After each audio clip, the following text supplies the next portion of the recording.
Hey guys, in this video we'll be talking about that you want to become a full-time trader or being a part-time investor or doing part-time trading will be. So if you're thinking of getting into full-time trading, then I would suggest you to make sure that you have these things ready, wherein you have sufficient capital apart from your emergency fund or anything like that for strategy itself separately. So what will happen, the amount which you'll be bringing to the market, you cannot be sure that this amount will be making returns. There will be times where you will not be making money. You have to put extra money from your own pocket. Mentally fit or taking decent risk, not high risk, or betting all your money in the single trade. If you're not making those kind of mistakes and you have good strategy or things, you observe certain things, at that time you can be sure that something which you'll be trying now is worth trying out. Or else what will happen if you don't have a good strategy? You'll be wandering around trying this strategy, trying that strategy. You'll be trying, someday you'll be trying intraday, someday you'll be trying swing trades, some days you'll be doing breakout strategies, someday you'll become investor at a certain point of time if you do not make the courage to book the losses early. That's what happens in the market. Traders become investors just because they are not able to book the losses early. That small losses begins into a bigger losses. At that time they won't have any other options apart from holding it. So all those things will be there in the market, all those risks will be there in the market. We have a family to feed. We cannot take these kind of decisions where depending on uncertain income for a family to feed won't work out in the long term. If we want to have peace of mind and peace of mind in taking decisions and do not worrying about what will happen in this month, whether I can able to earn profit or how can I able to feed my family for this month if I don't earn the profit. All those things won't come to your mind. So that's why at the starting stages I suggest everyone to look for any kind of job. It could be any kind of lower paying jobs, it's fine, not an issue. Also make sure that the job which you're doing now or you are planning to go, even if it is a lower paying job, don't think about the salary which they are giving. Try to go for a field where you like the most, assuming that you have interest in stock market itself. So go for a fields or companies where it is related to stock market or it is related to mutual funds, whichever it is. Those kind of companies, when you go, you'll be understanding the back end procedures also, and you'll be learning something new, business operations. Because at the end, if you become a trader, then it is called as a business itself. You should be knowing how the business works in the back end. Only then you can able to build any kind of strategy, because back end is the most important thing. How any business is happening or running smoothly without any issues. You'll be learning something new, so there is no loss at all. So what you can do is, starting you can join any kind of job which you like, could be any kind of salary. Then try saving from that money. If you can able to save it completely, it's better, but practically it is not possible because there is travel expenses and lunch, all those things, and you have to give to family in certain cases. All those things will be there. So what you make sure is, if possible, try saving as much as possible. It could be more than 20%, 30, 50%. That is better. The higher the number, the better. And starting, don't go for trading or investing in stocks, whatever the amount you are saving. Try to go doing SIPs in mutual funds till you have enough capital, like 5 to 10 lakhs. You'll be thinking 5 to 10 lakhs is a bigger amount, but it is a smaller amount when you know you have potential to earn more than 20-30 lakhs in the market. It is very easy to earn. So when you know that potential is there, and you have to wait, it is not like a one-time success. That's what trading is, not a sprint, it's a marathon. If you earn in a single trade and you keep losing in the next few trades, there is no point of it. So that's why till we are stable, the basement should be strong for any kind of building to be. If you want to build a Burj Khalifa, then you should be having a good base. Only then you can able to build that height of a building, or it should sustain for years to come, for which you should be having a certain savings. Either you can able to do 5,000, 10,000 SIP, it doesn't matter, and within few years you'll be saving that much money, correct? So you'll be telling that it will take so many years. What is the point of doing it? I'll tell you what it is. These years what you'll be saving up, and which I've told you, try to go for the field which you have interest in the most, so that you should not feel like I am doing a wage. You should feel like I'm learning something new in the field which I am interested in. In these years, you will be saving, you will be investing, and once you have sufficient capital, then you can think of part-time trading or investing. because what will happen if you don't have sufficient capital, there will be no confidence inside you. You might say this will work out, that will work out. There is no proof that it will work out in the future when you put the real money. It might have worked in the paper or it might work in your Excel sheet. There is no guarantee that it will work in the future also. All those things we have to keep in mind. And when we risk any amount in the trading, it should be very minimal. Even if we lose that, it should not make any much impact in our day-to-day lives. So that is the sense which I'm thinking, and I also suggest you guys to think in that way itself. And in these years where you'll be saving, try to create as much strategies or try to do as much experiments as possible. What will happen? These experiments is only the key for your success in trading. If you search in YouTube or if you search in internet, you'll be getting a lot of strategies, ready-made strategy, or in every few minutes or hours so many new strategies getting uploaded in YouTube. So what I suggest is try to make your own strategy. When can you make your own strategy is when you understand the market completely. Not completely, but the terms, terminologies and all the theoretical syllabuses which they will be taught. Those things when you learn, only then you can able to do any customizations in any kind of strategy, or even if you find any strategy in the YouTube, you can do any customization only when you understand that strategy. To understand the strategy, you need to understand the terminologies behind it. So assuming that you want to do option trading, if you do not understand what is option Greeks, then any YouTube video explaining any strategy related to delta neutral or theta decay, all those things you won't be understanding because the base itself is not strong enough. So once the base is clear, knowledge base,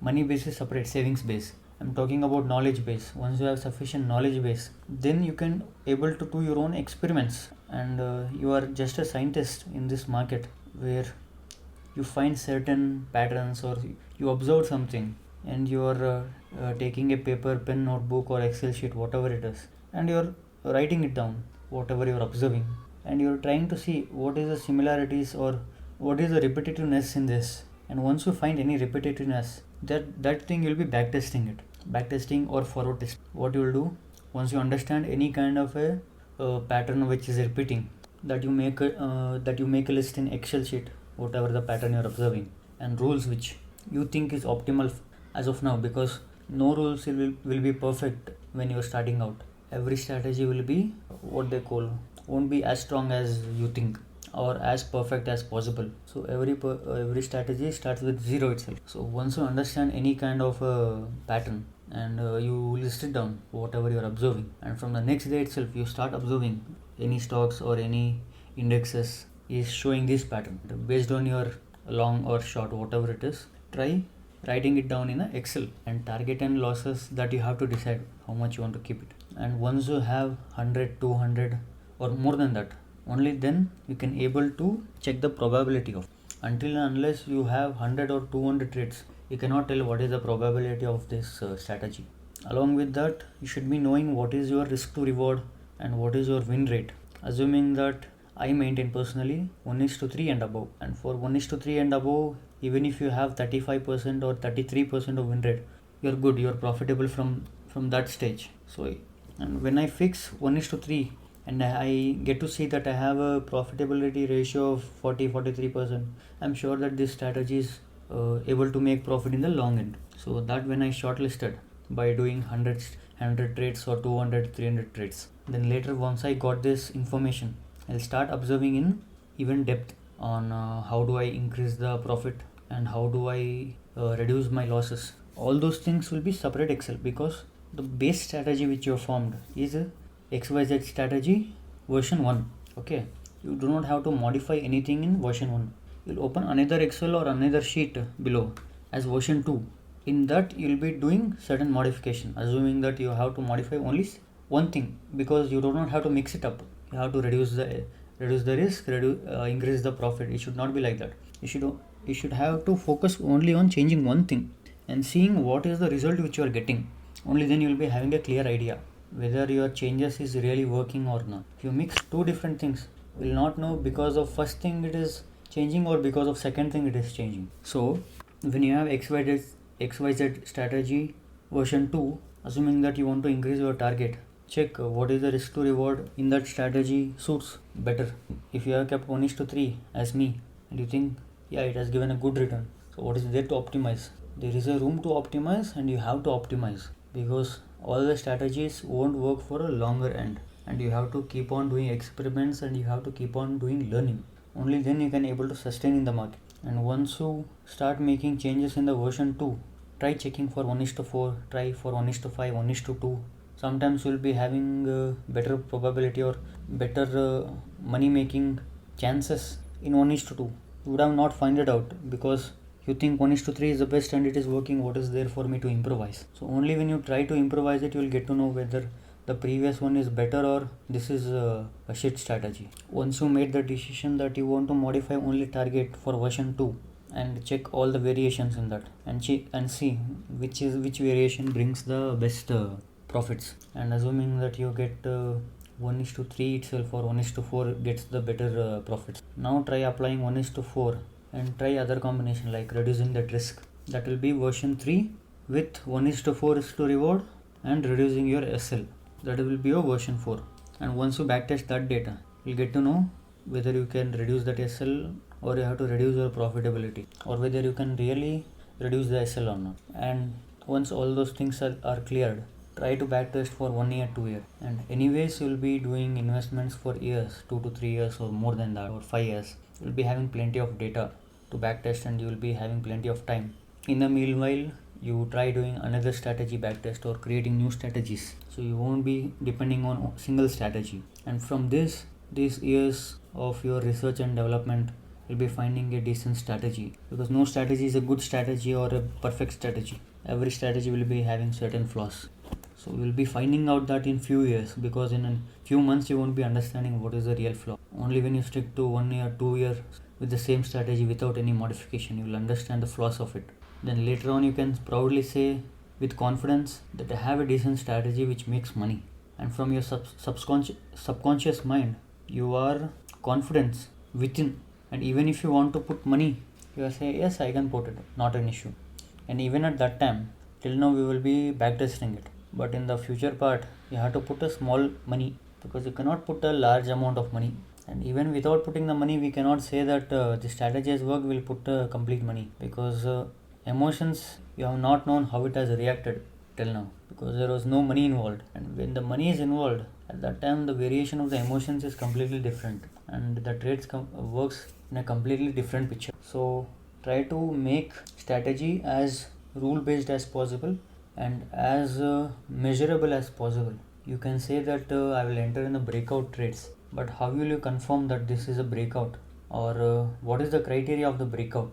In detail you need to mention it, and only when that criteria is met you will be taking the trade. This strategy should be very clear and very detailed. And once that strategy is done, and once you start putting a small amount of money, 10% of your capital or 5% of your savings till now, whichever you are doing, once you start putting that money, you see your emotions as well, how it is reacting, whether you are patient enough to wait till the profit book or stop loss book, whichever it is, how is your emotions reacting. And you cannot say that when you have enough money you will put all money and expect it to make good returns, because the one person should have a capacity to make that much money as also. Because if you give a trader who trades in 5 lakh rupees, you give 50 crores, he cannot trade. Even though in percentages the profits will be same or the losses will be same, but the pressure he has to hold is very different.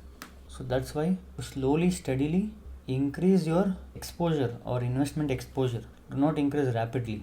Only once you are sure that you can handle even little extra money, only then you put add certain extra money. Do not put 100% of the money at a single go. Once all those things are cleared, now we'll come to full-time trader part, because the end goal is for you to become a full-time trader. And once you have sufficient savings apart from funding the capital, because these investment savings which you are doing includes your trading capital along with your family savings, emergency funds, and you have health insurance. Assuming that you have health insurance, emergency funds, and any SWP which you are doing, systematic withdrawal plan, you get something like pensions, similar to pension in SWP, to your family, so that they don't have to worry about stable income. When all those things are clear and set, only then you will be thinking of a full-time trader. Even then you should be able to make your annual salary in 1 month or 2 months. Within 2 months, if you're able to make your annual salary from the work, then you can think of, okay, the strategy is scaled enough. Now I can become a full-time trader, and whatever the home expenses, Wi-Fi expenses, rent, electricity bill, all miscellaneous expenses, brokerages, tax, even if you deduct all those things, I come with a decent amount of profit in my hand. It should be like that. Only then you can become a full-time trader or plan to become full-time trader. This should be your path to become. When you want to become a full-time investor, you're good to go. From the starting itself, you're an investor. You don't have to become a full-time investor for it. You're not a businessman. You're finding an opportunity to acquire any company. No, not at all. Whatever the opportunity you have in the market, try doing evening work or doing homework. Come to home, do the research. Sleep at 12 o'clock, do the research. What is there? Use ChatGPT. Use all those things. Use AI. Learn models. You learn discount cash flow or learn valuation, growth potential. Or simply what you can do is invest in the companies which you like. That's it. That is all it is needed. Invest in the companies which you use. You like those products. You invest in those company. That is enough. And diversify. Do not put all the money in a single company, and you will be set. So I leave it to you guys. You decide whether which option is best or how you want to take your path. I've given my path where I think this is the best possible scenario in practical ways where you can go. And see you in the next video. Till then, take care.